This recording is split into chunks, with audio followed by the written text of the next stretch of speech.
podcast is part of the Sports Social Podcast Network.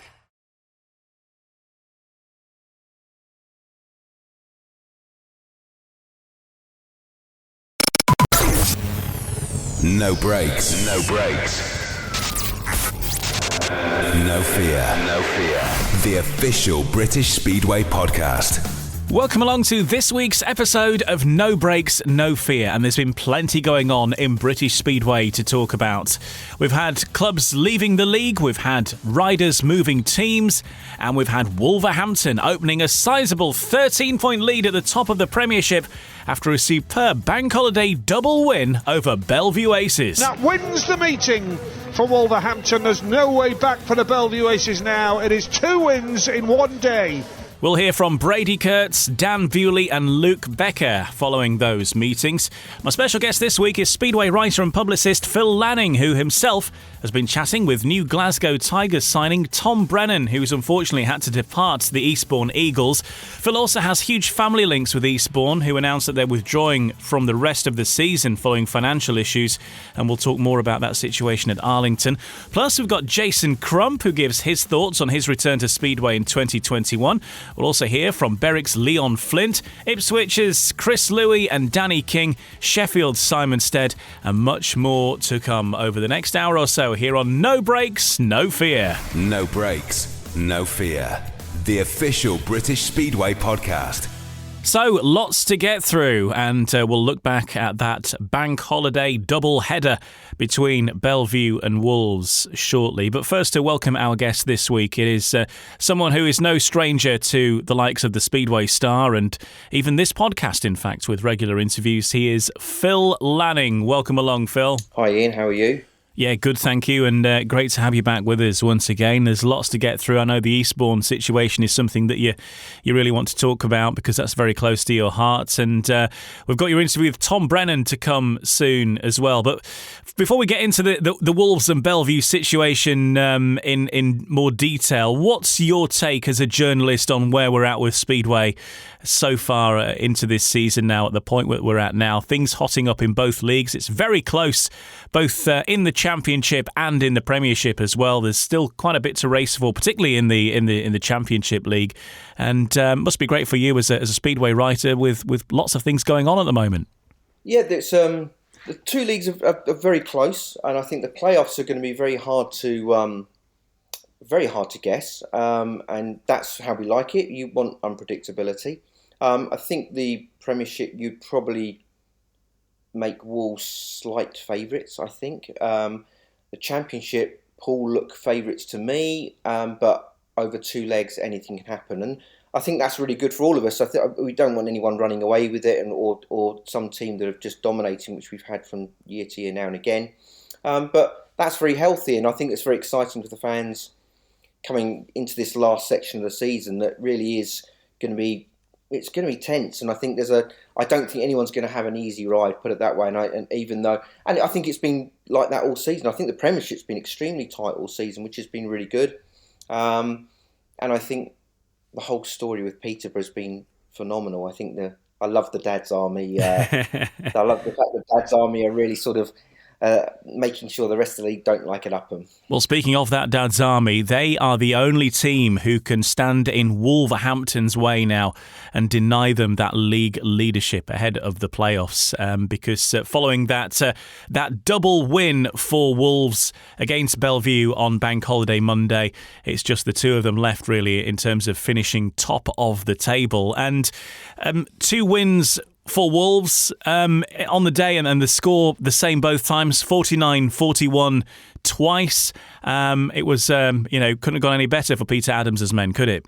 Absolutely. Well, Wolves have been the sort of, they did the double over Belle Vue earlier in the season as well, and quite comprehensively. They absolutely dominated the second half of the meeting, and they have been really and truthfully this curious thing that Belle Vue's perhaps too fair for a home track at some times, and Wolves have certainly managed to take advantage of that, and they're kicking on now. They really are kicking on now, Wolves, to look like they're, to be the title favourites as everyone predicted they would be. Well, let's get some reaction from that meeting then. And first up, let's hear from Luke Becker of Wolves. The American star has been speaking with Ryan Guest. Well, Luke Becker, the perfect bank holiday Monday for the Paris International Wolves. 7 points out of 7 against Belle Vue with 2 wins. Yeah, you said it yourself. Definitely couldn't have gone any better way. Having 2 meetings in one day and coming away with two wins, you can't complain. Yeah, since that defeat at Peterborough as well, getting the draw at Kings Lynn and then those 2 wins. So it does show the character that this side have got as well. Yeah, exactly. Even the defeat in Peterborough, we had a bit of bad luck with some, engine failures and stuff like that within the team. So if we're all on our game and even just not at our best, but producing our part in the team, I'd be a bit unstoppable. Yeah, the team have had a really good record against Belle Vue this season as well, haven't they?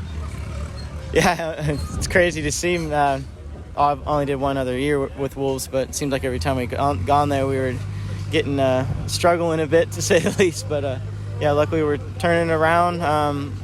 We're finding our feet, and hopefully we could just keep the momentum rolling. Yeah, the afternoon meeting was Wolves' last scheduled one of the regular season. We've just got 2 more coming up at Monmouth Green now, and important to keep that momentum going ahead of those all-important playoffs.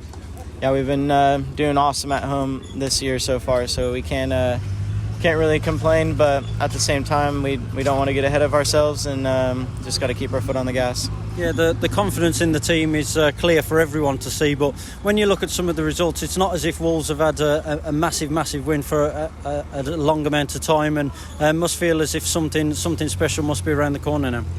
Yeah, everybody's already said it themselves. We have awesome team spirit within the boys, so that can go a long way, and having that just off the track is definitely something that you need to win. So, and we have that. So if we could just keep that going and keep our riding on the track going, we should be good to go. Yeah, and individually you've got to be delighted with the progress you've made and the way your second Premiership season is turning out.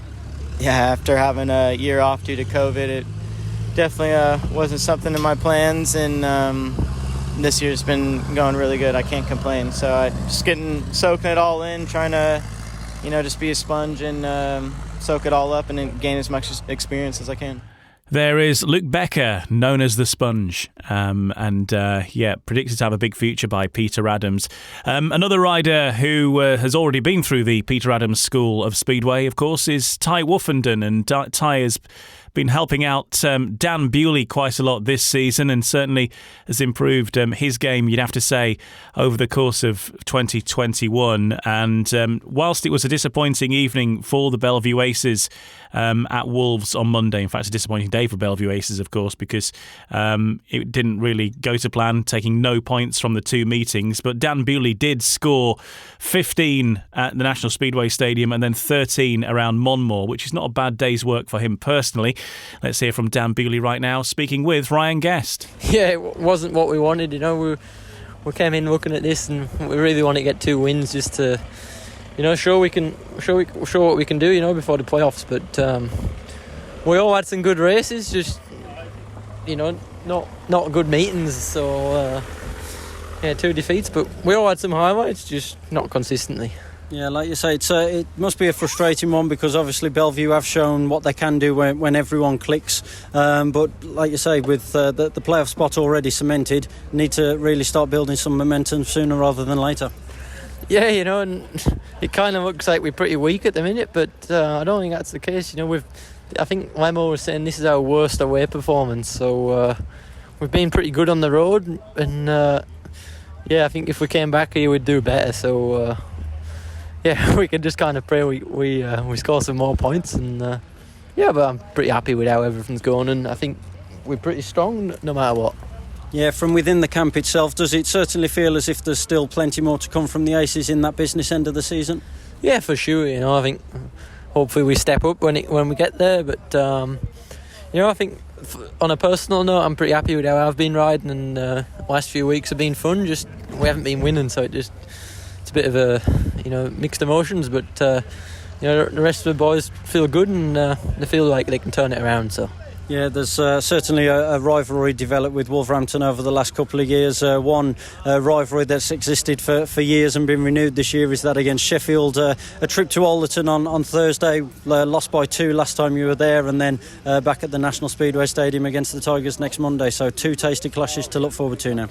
Yeah, it's somewhat of a local derby. So we almost got the job done last time there, and.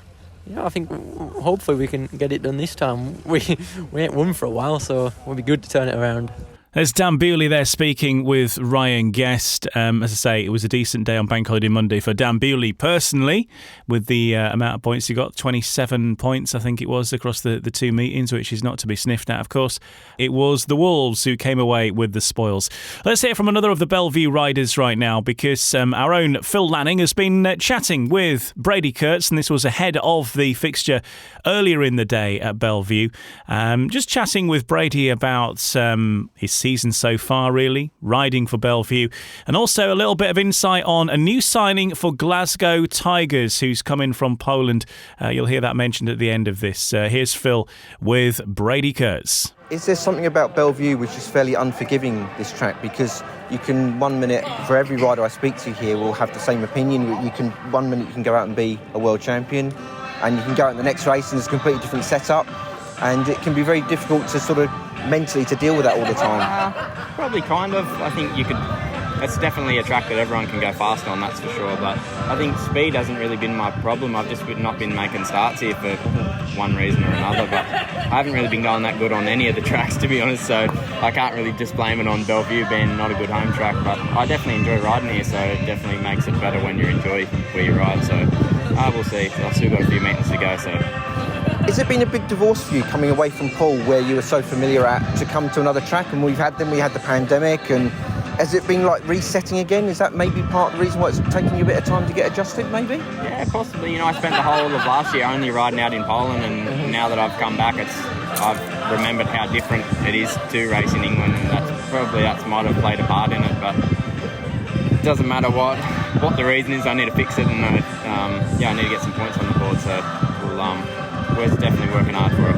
Okay. How good is this Belle Vue team? Do you think it's good enough to win the league? Yeah, definitely. I think today's obviously our biggest test, Wolves home and away, and this is going to probably see who is the best team right at this moment. So we'll see after today, but I think definitely we've got it in us. Okay, and do you feel that yourself and a couple of others just need to go, if you can find another level towards the playoffs, that would make all the difference? Yeah, I think we just haven't had everyone go good at the same time all year. I've had me good and bad meetings, and then some other boys have done the same, and we all just haven't really got it all together at one time, so hopefully today's that day. Okay. I must ask you on something separate there. Glasgow signed Marcin Novak. Yeah. I think you ride with him in Łódź. Yeah, what's he like? I really like Marcin, actually. Me and him are quite good friends in Łódź. We speak a lot, and he's actually a really good rider, I think. I'm sure he'll be the same as any new rider to England. Of course, he'll struggle on the tougher tracks and whatnot, but I think at Glasgow he'll definitely be really good, I think. Yeah. He comes in reserve as well. Oh, really? I think give him a few matches and I think he'll definitely be a good signing. Is he? Well, how well is he regarded in Poland? Is he a young guy who's coming through that people are noticing? I think he's like a year older than me, maybe. He's not too old, like 24 or something, I think he'd be. But he's always been in like second division, and now this is the last 2 years he's gone to first division in Łódź, and he started going really good in the last few meetings we had, so it'll be interesting to see how he goes. But I rate him, I think. Good rider. Well, the new signing for Glasgow Tigers, Marcin Novak, getting the seal of approval from Brady Kurtz there, chatting with Phil Lanning, and more for Glasgow Tigers fans to come, because we're going to hear from Tom Brennan about his move north of the border, having been released by Eastbourne, and we'll talk all about that Eastbourne situation very soon as well. Just to round off on the Premiership for now, following those fixtures on Monday, obviously we've been talking about Wolves being in the box seat, Phil Lanning. But once we get into the playoffs themselves, anything can happen, as we know. We're a long way from handing trophies out just yet. And, there could still be a few surprises sprung by those teams in the playoffs yet. It can change with a click of a fingers. I mean, look at Ulrich Ostergaard was having his best season, and within, and if you look at the effect that's had on Glasgow as well. And And for Peterborough, that is still a concern. I gather they're still looking to do something with that situation. But rider replacement has worked quite well for them. But again, we're getting into this situation now. We're also going to go into the autumn where tracks can be a bit more iffy and unpredictable, where things can go wrong. It gets a bit more tense. There's a lot more on the line. People have given it a bit more than they normally would. So again, anything can happen. We all know what Speedway's like, but that's what's great. If that's going to make it exciting and no one really knows what's going to happen, I think it's good for everybody. Well, we'll speak more about some of the action from the Premiership and the Championship fairly soon. But first of all, let's turn to that big news from the past week, which I think certain people within Speedway will have known that Eastbourne were finding things a little bit tricky on the financial front. And now we get the news, of course, and it's confirmed that they are withdrawing from the rest of the season.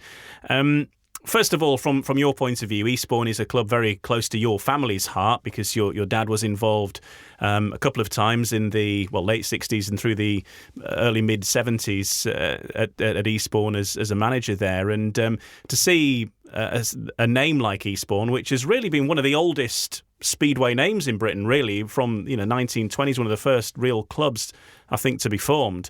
To see them in this state is pretty sad for everybody in speedway. It is. This feels pretty personal, actually. I pretty much grew up at Arlington, as did my brother and sister. We had several different stints there. My father was the promoter there with the Dugards. We grew up with the Dugard family, and then my brother was the promoter in 84, 85, 86, and 87, and it was two terrific.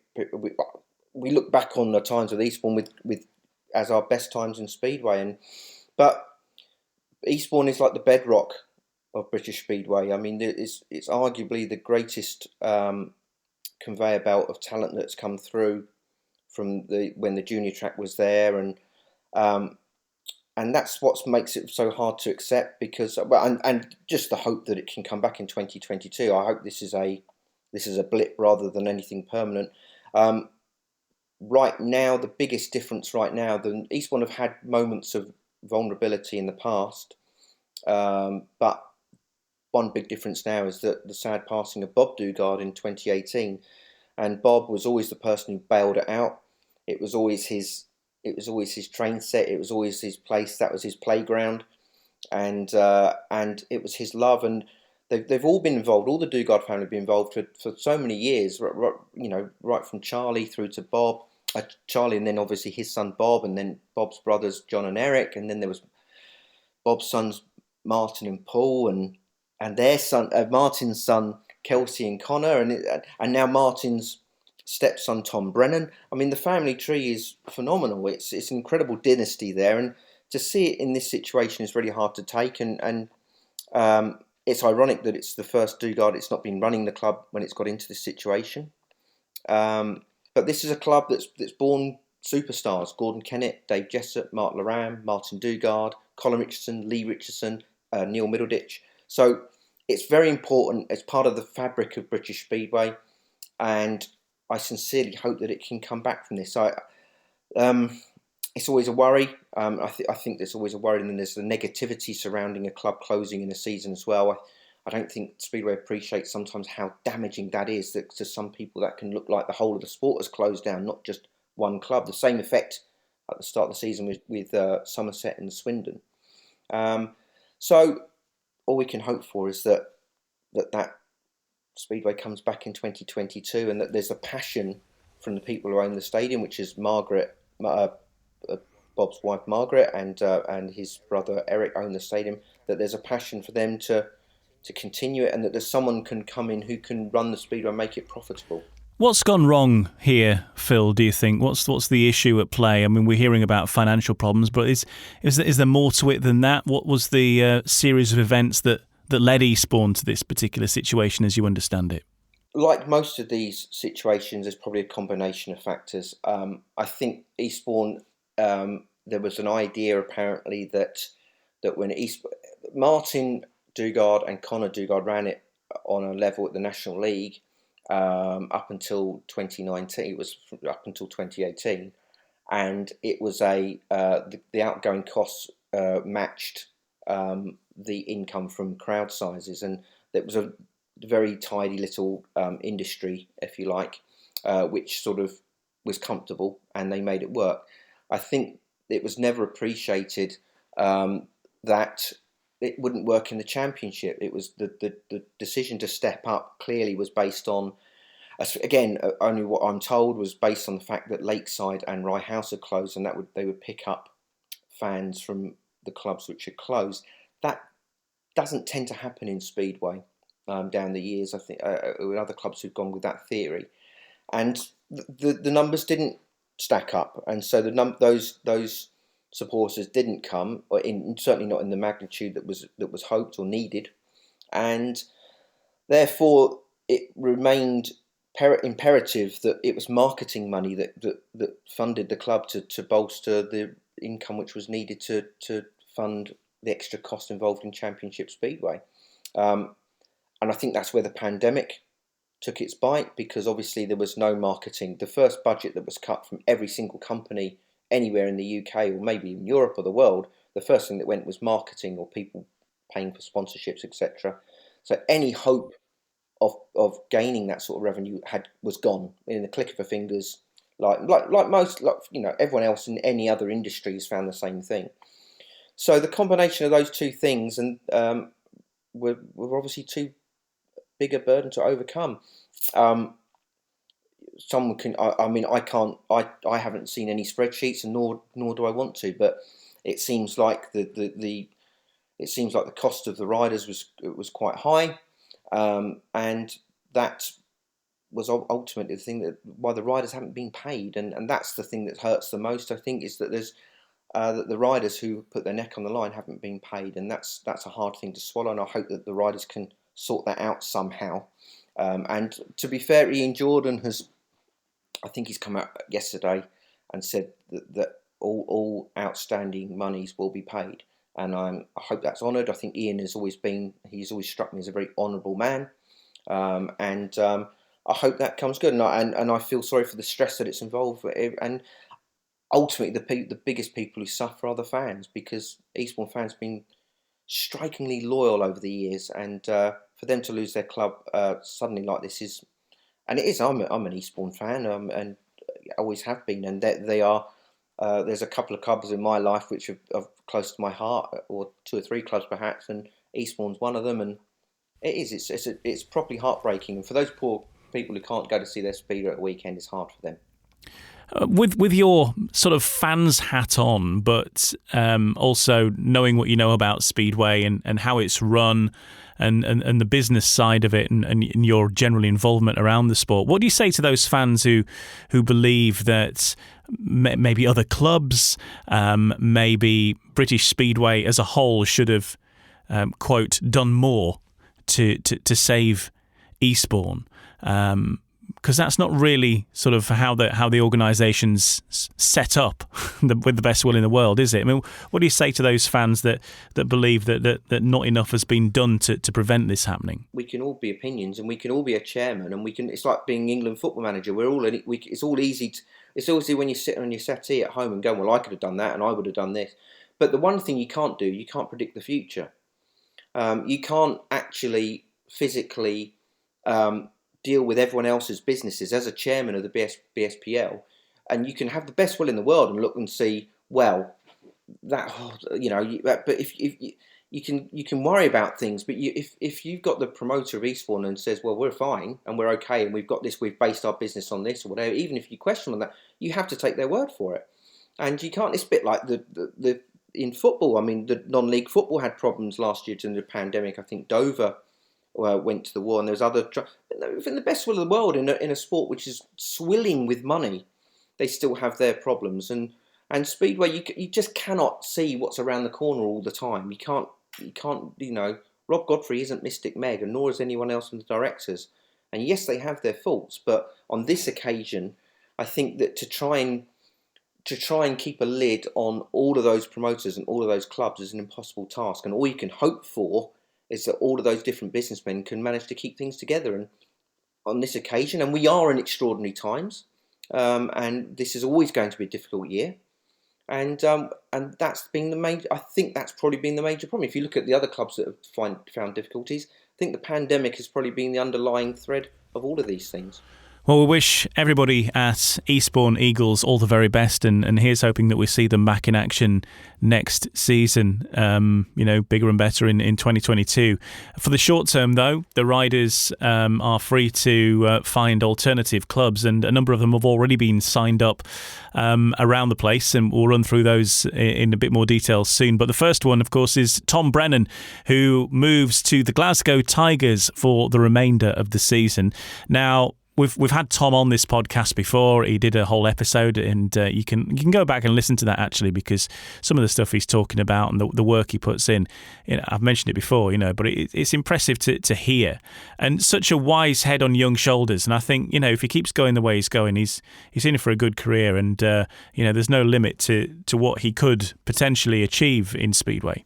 I would totally agree with you. I'm probably a little bit slightly biased with Tom because I've known him for a while, and I just think he's very level-headed, and he's come through quite a lot, but he does talk well, and he seems to have his feet on the ground and he also listens. That's always the thing that I look for in young riders and any sportsman, is that when people listen, you always know they're going to be good. And he's got very good people around him. He's got the likes of Martin as his stepfather, who's, won a British Grand Prix. He's got his girlfriend's father, Kristen Cummins, his father's Craig Cummins, who's the brains behind Billy Hamill's mechanical brains, I should say, but his 1996 World Championship win. They know how to run businesses. They know how to run businesses in Speedway, and I think people sometimes don't appreciate that they just look at speed riders as guys who just climb aboard a bike and put their necks on the line. Behind that is a really difficult business to run, which is really hard to base any predictability on, because you base it on money you earn, and it can be to try and work out tuners and all that sort of thing and setups, even before you've looked at a track or got over, put your leg over a bike. So he's got good people around him who are setting up in the right way, and I do think the way he talks is terrific. But I have to say, this current generation of riders, the likes of Drew Kemp, Carl Bickley, Leon Flint, Anders Rowe, all talk very well, and that's very promising for all of them. But Tom has, I'm delighted he sorted out, because obviously it's a difficult thing to do at this stage of the season. Well, you've both got Eastbourne Eagles firmly in common, and quite a lot discussed about that in this chat, but also about that move to Glasgow as well with Tom Brennan. You're a Glasgow Tiger now, and that's been announced tonight at Ashfield. It's not a statement I thought I'd be saying at this stage of the season, but for you it comes with a huge dose of sadness for the outcome of Eastbourne, naturally, but at the same time you're a professional sportsman and you've had to get the best possible outcome and join another club, and you've joined a very, very big club. Yeah, as you say, I am absolutely delighted to be a part of Glasgow. Such a professional team. To sort of see from where they come from a few years ago, to sort of see the empire they've built now, and the fans are always good and the atmosphere is always good. And for me to be joining end of the year is always pretty tough. I mean, obviously teams are always settled in and they always have their riders and their management's all sorted. So for someone to come in full time is obviously a bit of a shock to the system for everyone, and especially for me. But I've been made to feel really, really good, and obviously Peter Fasana and Cammy Brown and all these people that have sort of made me feel like home. So for me, it's great news that I can get a team, and obviously such a good team like Glasgow. But on the other hand, it's also real sad to sort of be with Eastbourne since I was, God knows, like 7-8 years old, and to sort of see what Bob Dugard and obviously same as Martin and Connor and all these people that obviously built Eastbourne Speedway, and for the years and years that it was, and obviously the reputation it has, and for it to end this way for them is obviously really, really sad. But I think we're all behind them, and hopefully they can then come back next year, and this definitely won't be the end of Eastbourne Eagles, hopefully. Have you had to detach yourself from the emotional side of that? Because we're in the midst of a season, we're now getting to the business end of a season, and you've had to deal with that emotional side of it, and it is very close to you. It's not just as I say, you've sort of grown up there, and obviously you're stepfather is, Martin has been entwined with the club since he was born, and his grandfather and his father and all his family being in there at some stage or other. For you to be so closely knit with the club and to have to come away from that at this point isn't easy. Have you just had to focus totally on where you go from here to sort of go, right, I've got to just be professional about this? Yeah, well, to sort of start it off, I mean, I think Kelsey, obviously Martin's son, was at Eastbourne Eagles, I think, like, God knows, like a week after he was born or something, or something stupid. Just literally his first steps, first life, everything you say about Martin and obviously his family, and same as Bob and Eric and Paul, all these people, their life is based around the Speedway. And for Martin, it was a daily thing to go to the track, it was just to go there, and that was obviously part of his life. And unfortunately, it's obviously been taken over. And obviously in 2019, it was great. And obviously that's the first year that obviously Martin wasn't really to do with it, and same as Connor. And it was really good, and it was really, really well, for them. And unfortunately, I mean, things obviously turn south pretty quick in Speedway. I think we obviously all know that, but unfortunately for them, they obviously just got themselves in trouble, and it's a shame because the pandemic has been difficult for a lot of. It's been difficult for everybody as well, so that may have contributed heavily. I think we have to. That's a pretty big point. I mean, that's a very big point. Obviously, for all businesses across the whole world has obviously suffered. So absolutely, for them, it's tough, and obviously try and get the people back in. I know they had a few bad crowds, but ultimately it's one of those decisions they had to make to close the club, and it was hard, and it's very, very hard for them. And obviously for me, to sort of be so close with the club, and obviously only a few weeks ago, I was full time with them, and there was no problem, and even till an hour ago, it was like I'm still with them, and unfortunately it's such a sad situation, and for me to try and turn up every week, and with obviously the money situation and blah blah blah, I can go on about all that all the time, but to be in the situation I'm in now, and it's tough to try and score the points and try and carry on, and I think we had to just carry on and put our heads down, and that's what we've done. Absolutely. Now Tom Brennan is a Glasgow rider and a Belle Vue rider, and you've now going into 2 playoffs. Yeah. You how difficult is it for you to come here? I mean, you've ridden you were effectively a guest tonight until about 9:30 when it was announced, but you obviously you made a really sweet move in your first ride to come under Jai Etheridge, and then you picked up coming out the second bend and came down. You then had a bike blow up, I believe. So you've had a tricky night in that sense. How difficult is it for you to reinvent yourself as a rider, suddenly to have this as your home track? Yeah, I mean, tonight was a struggle. We had 2 first real good rides, and I know obviously the first one sort of ended like that, and that's pretty uncharacteristic of myself, so for me to do that was a bit of a shock to myself more than anything, to sort of pick up like that middle of the corner. It was a very, very rookie mistake, but we obviously have to learn from that, and sometimes you have to do stupid moves like that. Extra pressure on you tonight, do you think?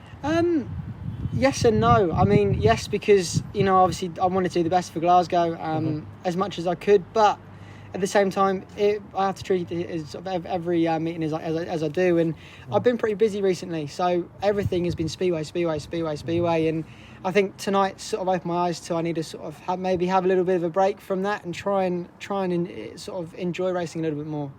You were picking up from the starts tonight, which didn't help you either. Yeah, I mean, I was making good. The first 3 starts I did were actually really good, and then when I swapped bikes, mentally that's hard anyway, and to swap and change bikes, and I just sort of panicked, and admittedly all the starting technique, all the visions, everything that you normally do pre-race all went, and I was a bit of a mess the last 2 races, admittedly, and unfortunately things like that can't happen, and to be the professional speed rider that I obviously want to be, I can't be doing mistakes like that, but you're a young guy. So. You're a young guy, and there's been a lot going on in the last couple of weeks for you to deal with. Yeah. You've also, this is a big year for you. You've also riding in the Premiership as well, which is a massive leap to be a rising star, and Belle Vue is fairly unforgiving as a home track because it's all about horsepower and getting your wheels in line.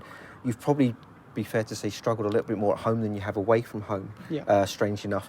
So you've had a lot to deal with. And so do you feel like now, this next week, you think, right, okay, I'm back to where I want to be. I need to just settle down now and knuckle down somehow and maybe emotionally settle down as well? Yeah, I think, there's, with the whole Eastbourne situation and the whole, clubs and blah, blah, blah, it's brought a lot of stress, and obviously for everyone in my whole household, everyone has been stressed, been thinking about the solutions and not been thinking straight, and like you say, now to be signed up with such a great club like Glasgow, I can now reset and refocus and just sort of relax a bit now, because it's been very, very tense, it's been very rushed, it's been very unorganised, and unfortunately that doesn't bring you results. And I think in anything you're doing, if you aren't organised or sort of ready for it, unfortunately things aren't going to go to plan. So for me now, it's a fresh start, and I couldn't be happier, really. So. And a very busy week coming up. Yeah.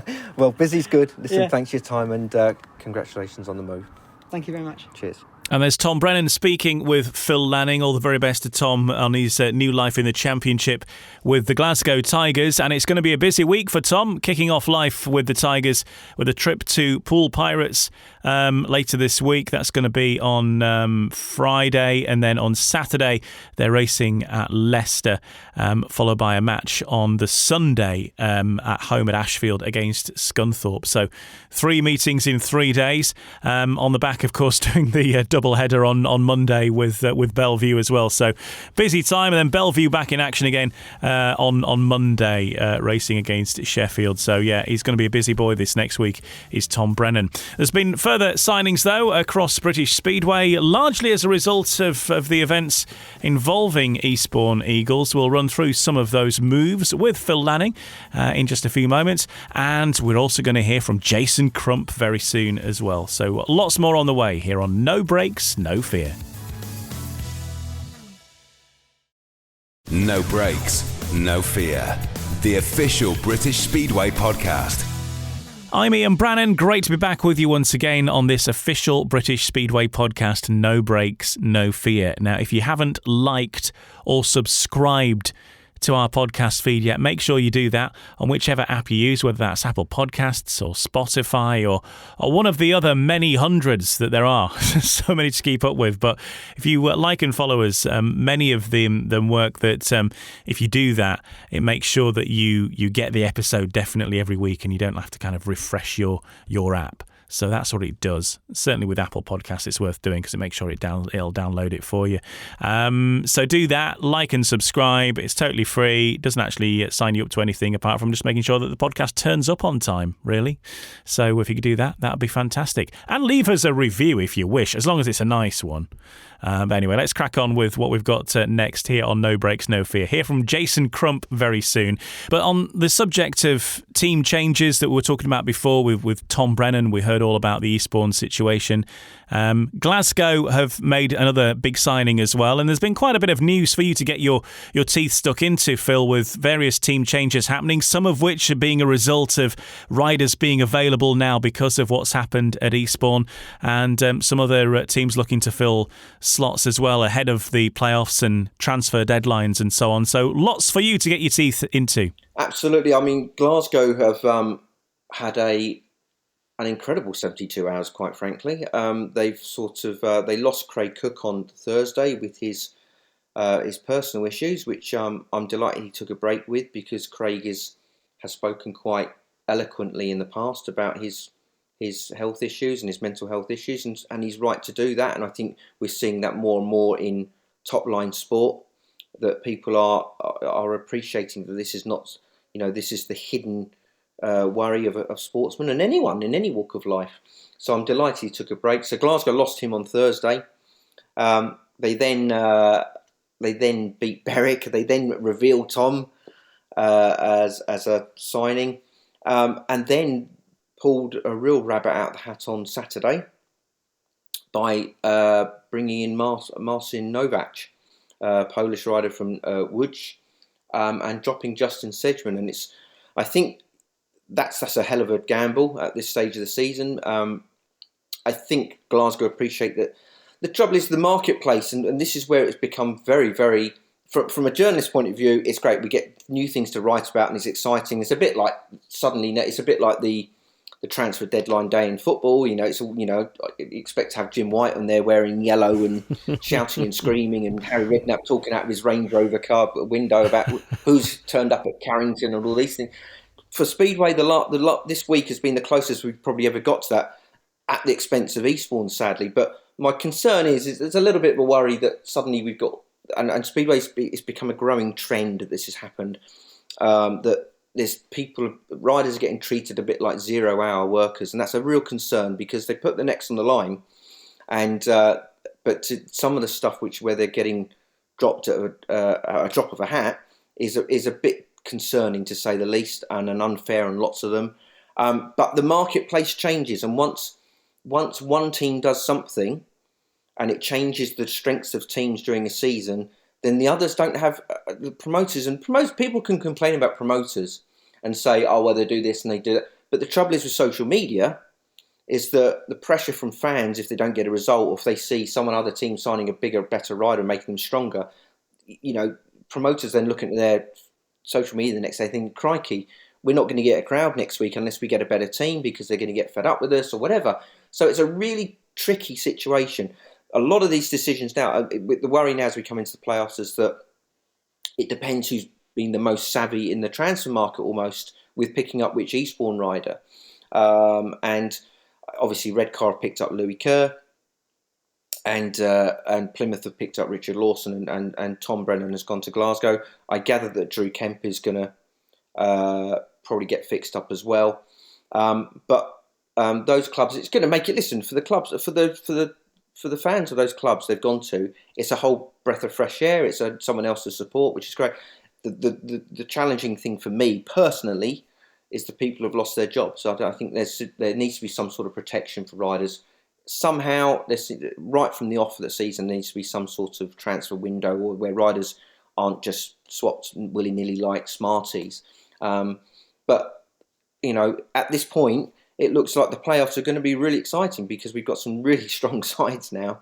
But I think the marketplace has changed dramatically as the season's unfolded. But that's been the case in Speedway now for the last 5, 6, 7 seasons. I think it's been going on where it's become who can pick up who can fill in the best rider at the right time of the year and who can peak at the right time and make use of a good signing. This is the No Brakes, No Fear podcast, the official podcast of British Speedway. I'm Ian Brannan, and I'm joined in this episode by Speedway writer and sports publicist Phil Lanning to look back and look ahead to everything that's happening.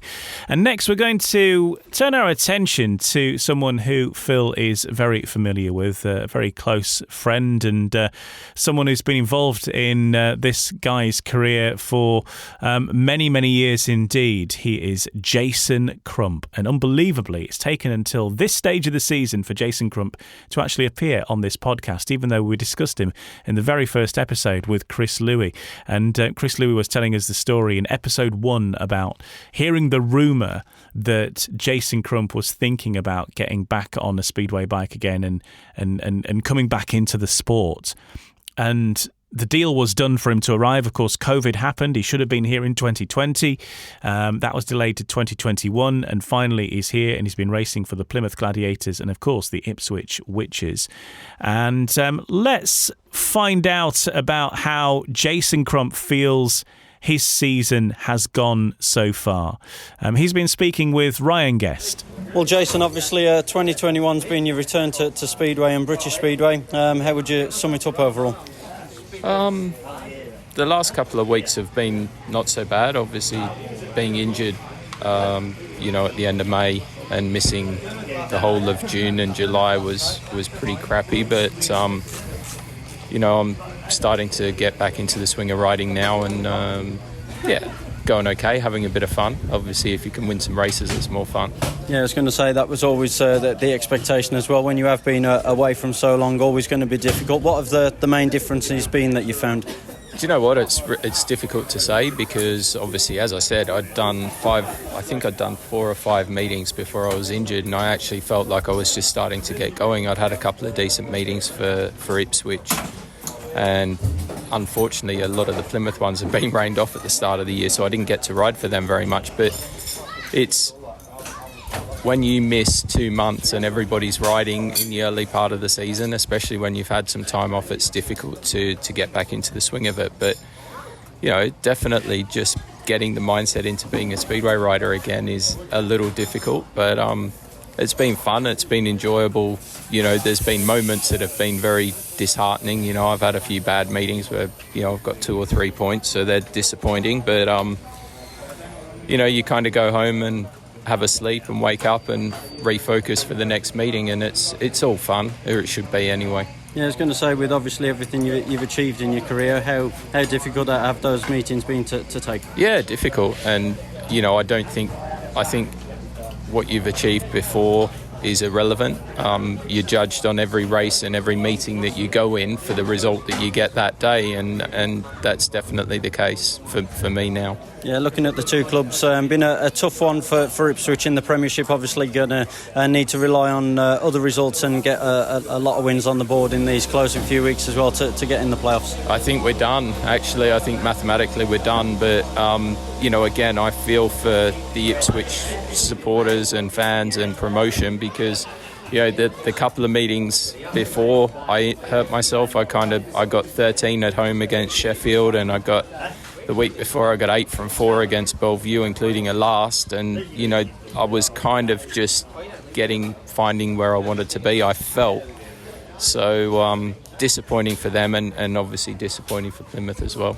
Yeah, for Plymouth though, particularly it's in the home meetings, certainly getting a good value for money down there. A lot of last 8 deciders and a good turnaround to beat Birmingham last night. Yeah, it's kind of it's frustrating from a rider's point of view, because Bjarne and I have been faced with it a couple of more times than not, actually, going into a last 8 decider. But it's good for the crowd, and it certainly reminds me about what a bit of pressure in Speedway's about, that's for sure, because you've got to try and win at home. Yeah, and this championship, it is a really strong league, isn't it? Very, very close to the top league, actually, and there's not easy races in this league. Like, you go back through the history of the second division, the National League, whatever it's been called. You could look at programs and see an easy race, but there's not so many of them around now. Yeah, just finally, obviously still a few weeks to go left to 2021. Any early thoughts for 2022? No, not yet. I just have to sit down at the end of the year and try and figure out what I want to do, and if anybody wants me to ride.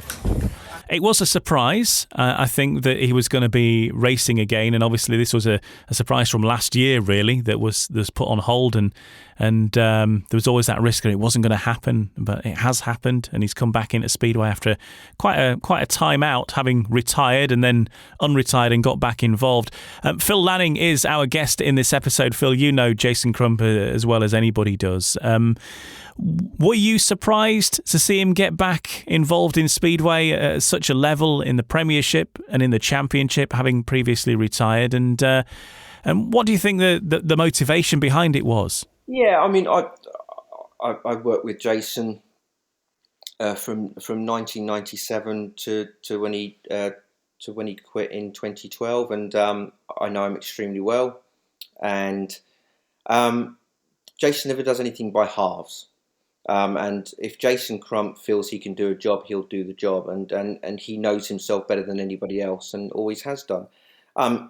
When he first decided to come back, I questioned him about that, and I questioned his legacy and the potential damage he could do to that. He was adamant that that was the right thing to do, and that he wanted to do it. And when you listen to him and you hear what he has to say and what his reasoning is, I mean, you can't argue with him. He feels like, he's a long time retired, and he will be, and this is his last hurrah. But he wanted a race he wanted one last hurrah against the likes of the guys who he looked at, and he was training up as kids when in the early 90s or late 90s or early 2000s, and he's now doing that. I don't think people quite understood how bad the injury was he got at Wolverhampton. I think to break 8 ribs and to then have fluid on the lungs is extremely difficult, and it's very painful, and I think it took an awful lot out of him. But Jason is a force of nature. You don't win what Jason has without really being different class and world class. And I'm really quite pleased to see the way he's going about it. It's almost like he's having this sort of this sort of swan song and having his chance to say goodbye in some ways, in lots of ways, but he's enjoying himself. And another thing people don't really understand is that when he was at the top of his game, he never really got to enjoy it because he was so busy that he didn't enjoy racing. It was a job. And for instance, when he got a 24-point maximum at Cardiff and won the British Grand Prix, I once said to him, you know, when he quit, was that the highlight of your career? He says, I don't remember anything about it. All I was bothered about is getting back in the van and making it on time because I was riding in Poland the next day. He said, I didn't even think it was just another meeting. I did it. I knew it was good for my World Championship hopes, but then I moved. So he didn't get a chance to enjoy racing. It was really just so non-stop, but he's now getting that chance to enjoy it. He's enjoying it with his family down in the southwest, which he never had the chance to before. He's got his son with him, Seth, and I think that's quite healthy, and I'm really genuinely pleased for him. But the one thing I will say is that never underestimate Jason Crump, because he is an absolutely world-class sportsman and the greatest ever Australian to get on a speedway bike, and that's why you should always understand that when he makes a decision, it's going to be a good one.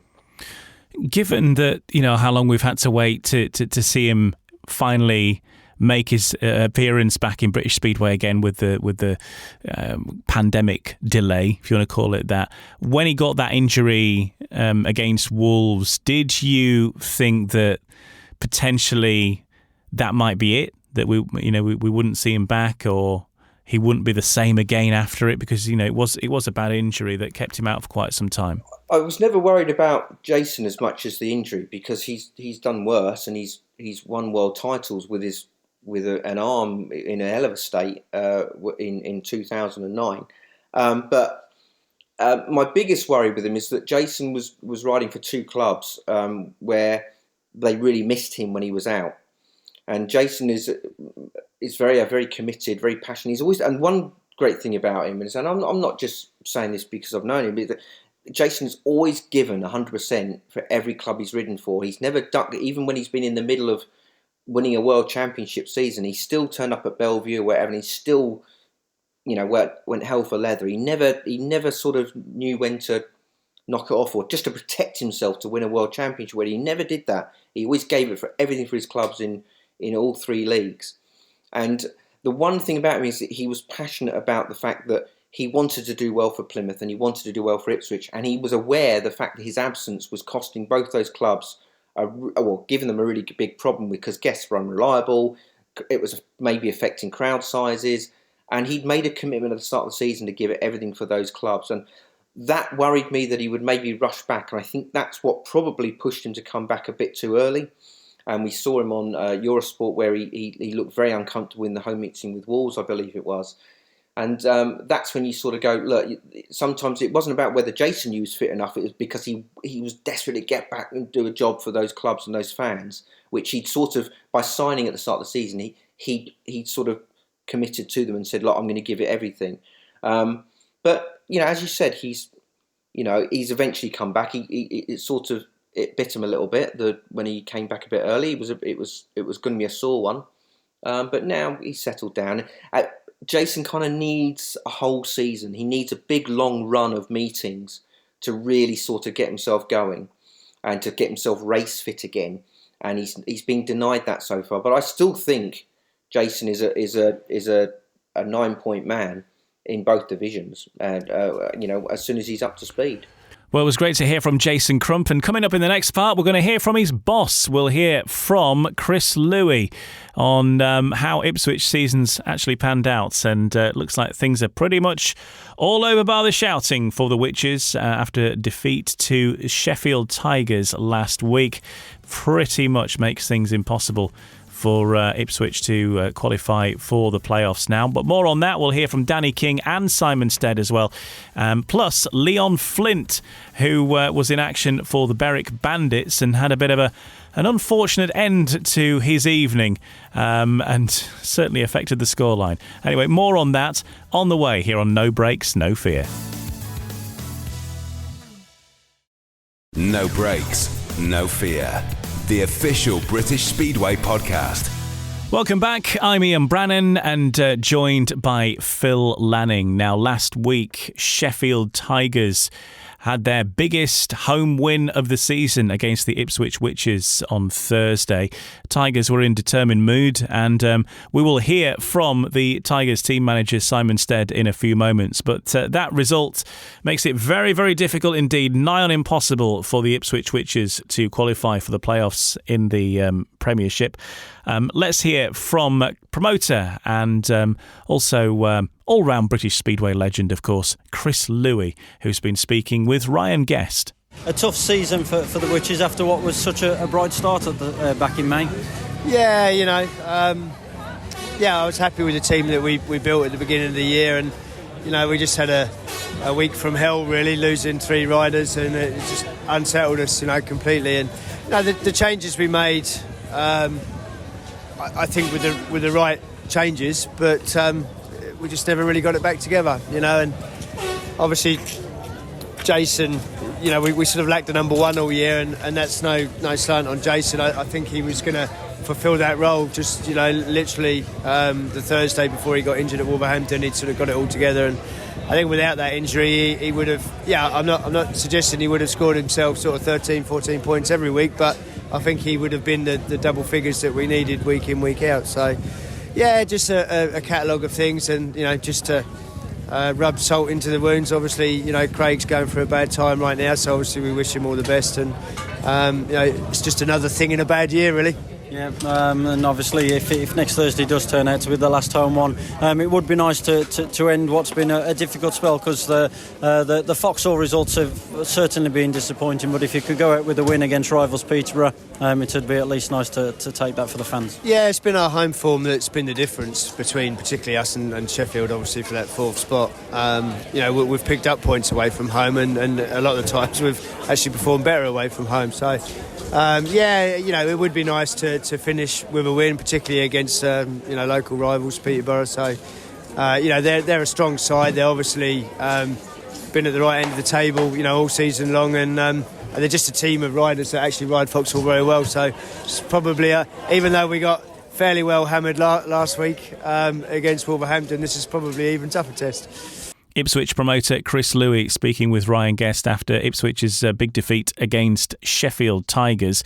Phil Lanning is our guest. Phil, when we talk about Ipswich, look at their situation as Chris Louis mentioned. There's so many injuries early doors in the season, and not least as well Nikolai Clint, who was originally on the team sheet, and what with everything, he decided that it wasn't probably a practical idea for him to be able to race for Ipswich. So best laid plans and all that.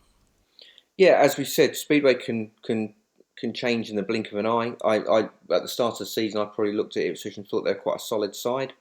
Very, very steady, solid throughout. That 2 terrific reserves in Rowe and Kemp, and I thought they looked really good. And in fact, every side looked pretty solid to me.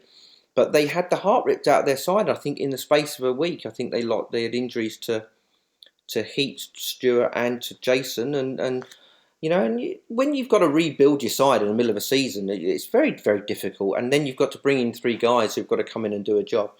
So they really never recovered from that. And that's not, again, that's a hell of a thing to overcome. And I think Chris Louis and Richie Hawkins have done a really, really good job to try and keep them bubbling along, and they work very swiftly to try and plug the gaps and trying to bring people in, and some haven't worked and some have, and I think when you're chasing yourself like that, if it starts to unravel, it's very difficult to get it back.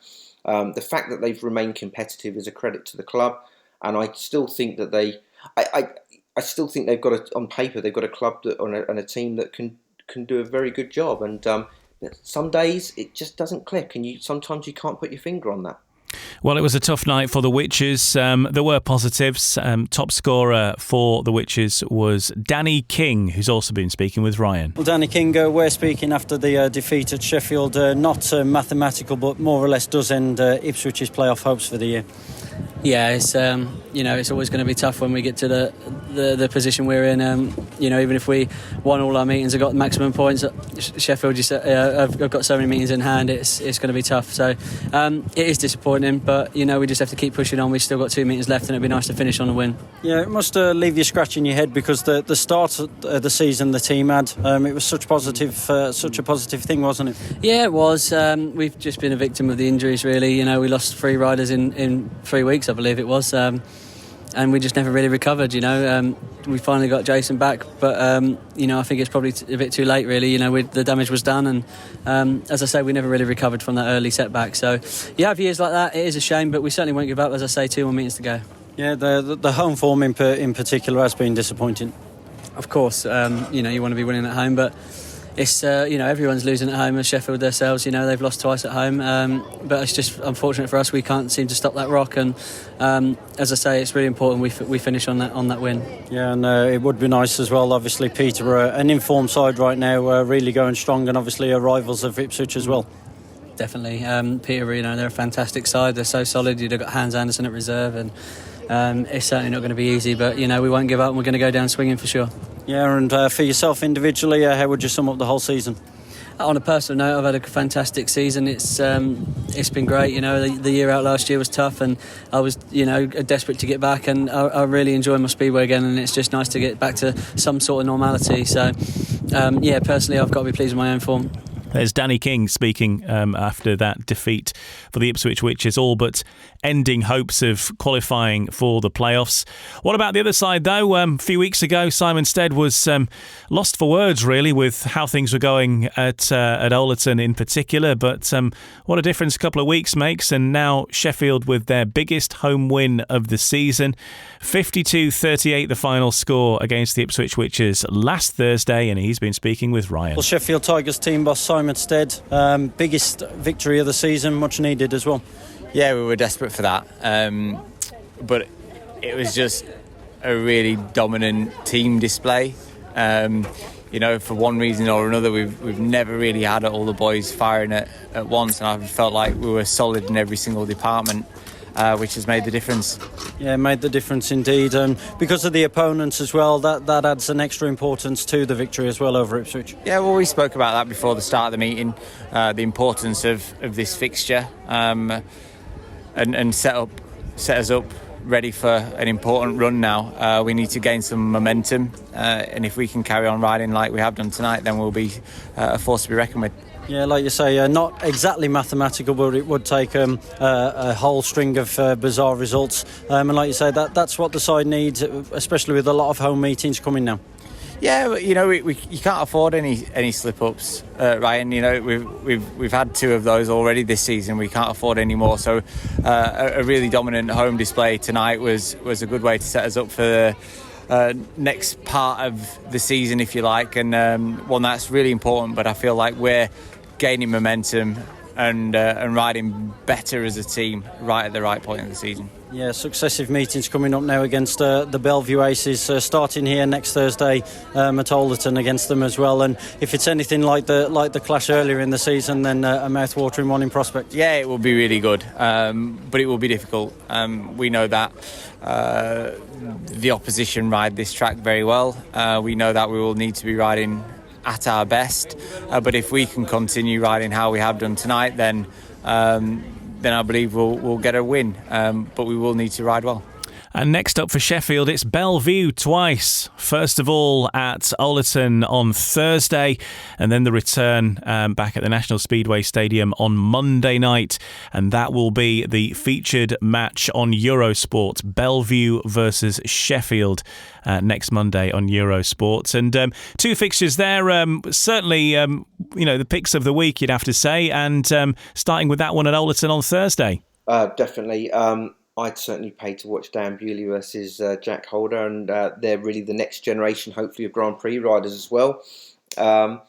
Interesting, because both those clubs should be in the playoffs, so I think we get to that stage of the season then where people are starting to look at who they're going to get picked or where they're going to ride, or who goes well on each track, and that's the next intriguing point as well, and who finishes top and who chooses.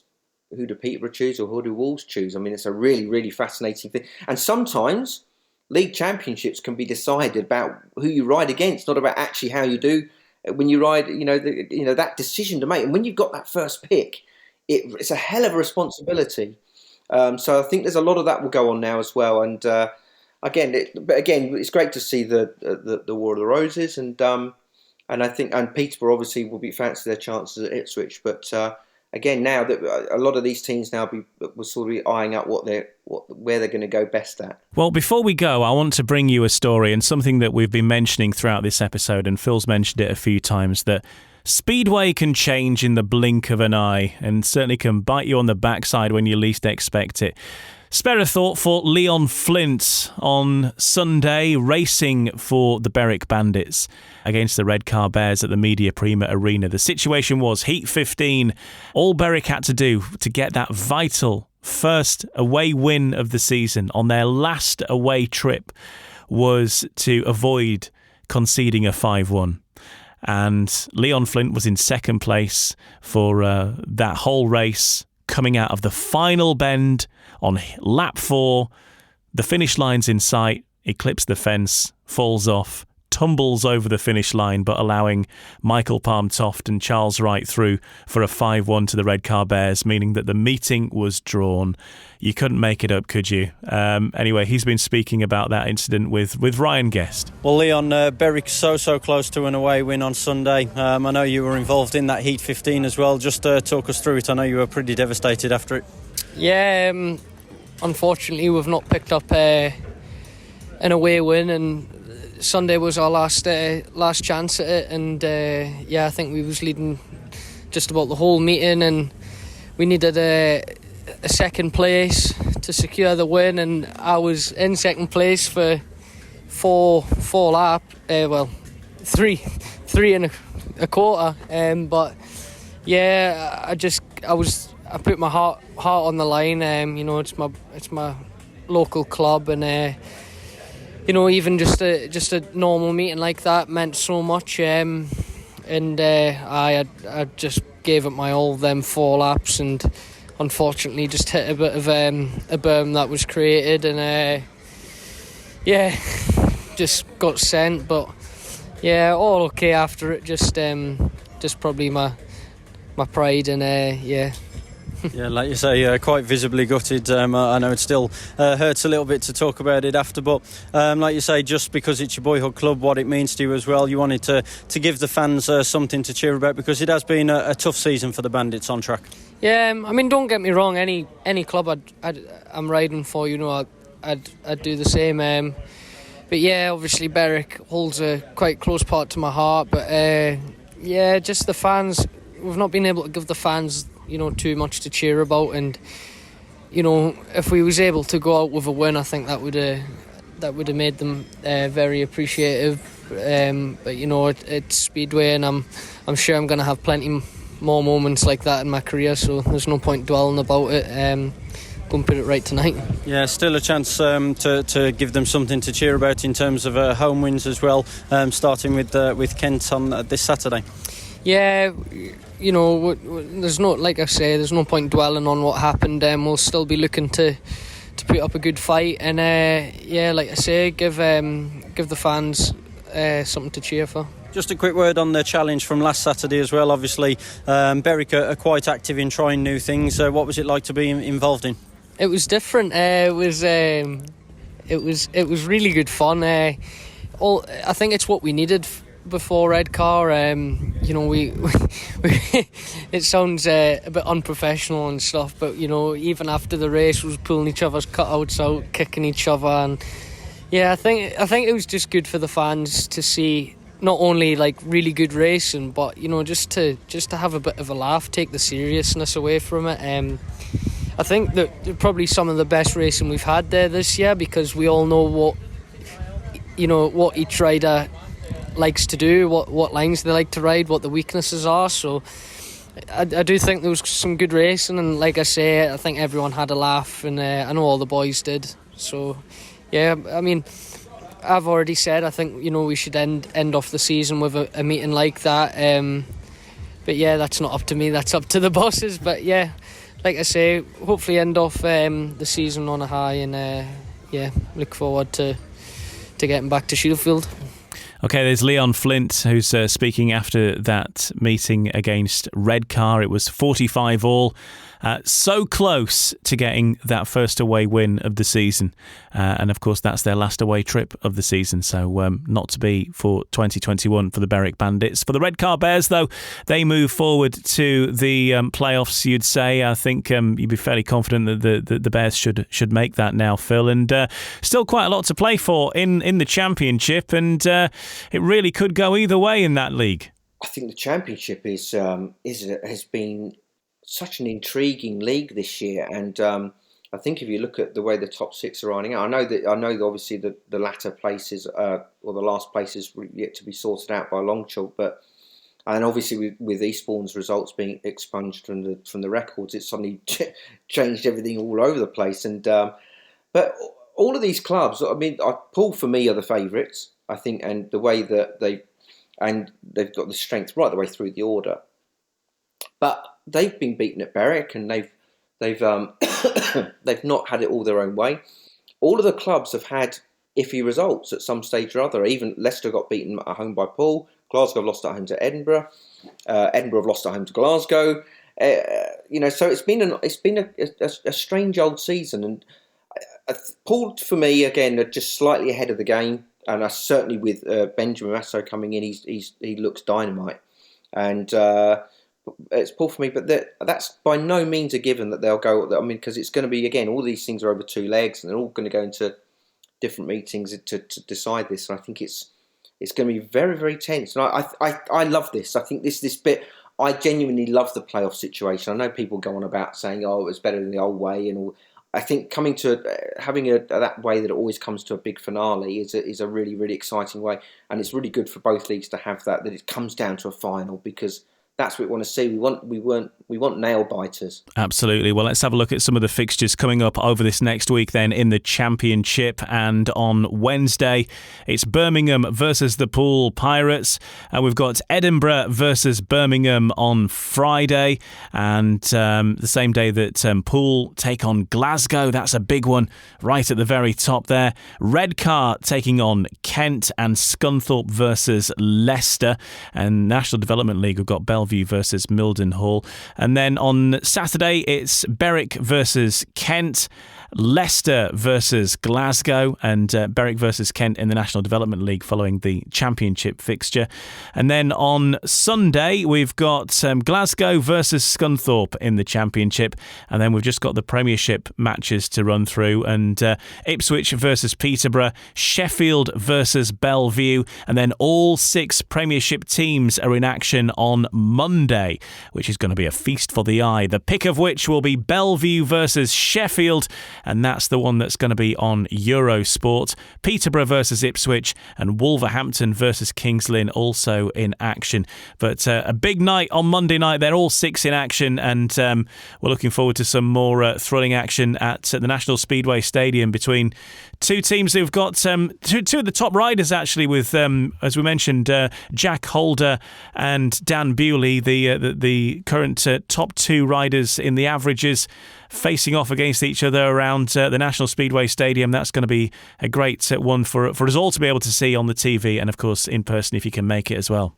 Yes, definitely. I think Sheffield are a much stronger side than they were when they were last at Belle Vue, and they were leading the meeting early in the season as well, and they made Belle Vue really sweat. I think Belle Vue may have Richie Worrell back by then, I would think, from his hand injury, which they will really need. The key man for Belle Vue has been Jai Etheridge. Jai Etheridge has been absolutely fantastic for Belle Vue, and he's the key man for them at reserve, because he's getting almost double figures at home. So, but it's going to be really tight, because Sheffield look like a really good side now that they've got Batch at number 2, and they've added Josh Pickering. I can't wait to see Josh Pickering at the National Speedway Stadium. So that would be great, because live on TV. Belle Vue is if you could have Eurosport at Belle Vue every week, it would be a bonus, because it never disappoints. The National Speedway Stadium. For me, it's probably the best track in the world. Well, my thanks to Phil Lanning for joining us this week on No Breaks, No Fear. Don't forget, check out some of the previous episodes. We had Nigel Pearson on last week. We've also got previous chats with the likes of Alan Rossiter. We've got Sam Masters, Tom Brennan, all in the back catalogue. And the 2021 British champion as well, Adam Ellis, also with us a few weeks ago. So check out some of those old episodes. And yes, whilst we're talking about meetings that week, there's also some great stuff in there about their lives and the sort of work that goes on behind the scenes, and maybe answering some of your questions as well. We'll be back with you next Tuesday to review all of that action that's coming up in the Premiership, including all 6 teams being in action on Monday and much more besides as well. No Breaks, No Fear is a Nigel Pearson Media Limited production for British Speedway. See you next week. No Breaks, No Fear. The official British Speedway podcast. This podcast is part of the Sports Social Podcast Network. Sports Social Podcast Network. If you're a last-minute gift shopper, then Instacart is your holiday rescue app this season. No more tracking packages, no more trips to the post office, and no more Christmas gifts arriving in February. Instead, you can just download Instacart to order gifts like beauty, tech, and gourmet goods from local stores and get them delivered in as fast as 1 hour. Plus, right now, you'll get free delivery on your first 3 orders. This offer is valid for a limited time. $10 minimum per order. Additional terms apply. Must be 21 plus to purchase alcohol where available.